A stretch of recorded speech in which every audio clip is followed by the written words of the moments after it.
জল প্রকল্পের কাজে দীর্ঘসূত্রিতা রেয়াত নয়, বাঁকুড়ার বৈঠক করে স্পষ্ট বার্তা সেচমন্ত্রী মানস ভূঁইয়ার। বাঁকুড়া সার্কিট হাউসে জেলা পুলিশ প্রশাসন এবং জেলা পরিষদ এবং জনস্বাস্থ্য কারিগরি দপ্তরের সঙ্গে বৈঠক করে এমনই বার্তা দিয়েছেন রাজ্যের মন্ত্রী মানস ভূঁইয়া।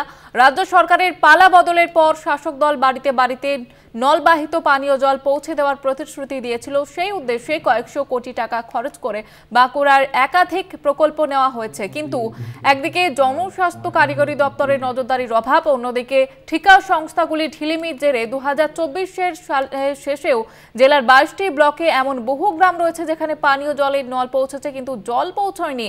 সম্প্রতি এই পরিস্থিতির জন্য জনস্বাস্থ্য কারিগরি দপ্তরকে চূড়ান্ত ভৎসনা করেন মুখ্যমন্ত্রী এবং মুখ্যমন্ত্রীর নির্দেশে বাঁকুড়ায় জল প্রকল্পগুলির কাজে অগ্রগতি খতিয়ে দেখতে বাঁকুড়ায় যান রাজ্যের সেচমন্ত্রী মানস ভূঁইয়া এবং সেখানেই কড়া বার্তা দিয়েছেন তিনি।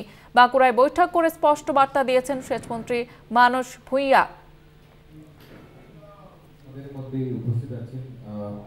কোনো এজেন্সি যদি মনে করে থাকে যে আমরা কাজ পেয়ে গেছি মানে চলতে থাকবে চলতে থাকবে চলতে থাকবে, এটি হইবে না। আজকে কি কোনো সময় বেঁধে দেওয়া হয়েছে? আমরা বলে দিয়েছি ওরা কালকের থেকে যে যে জায়গায় স্লো কাজ চলছে, all my engineers, they will reach to the spot, call the agencies and settle the matter.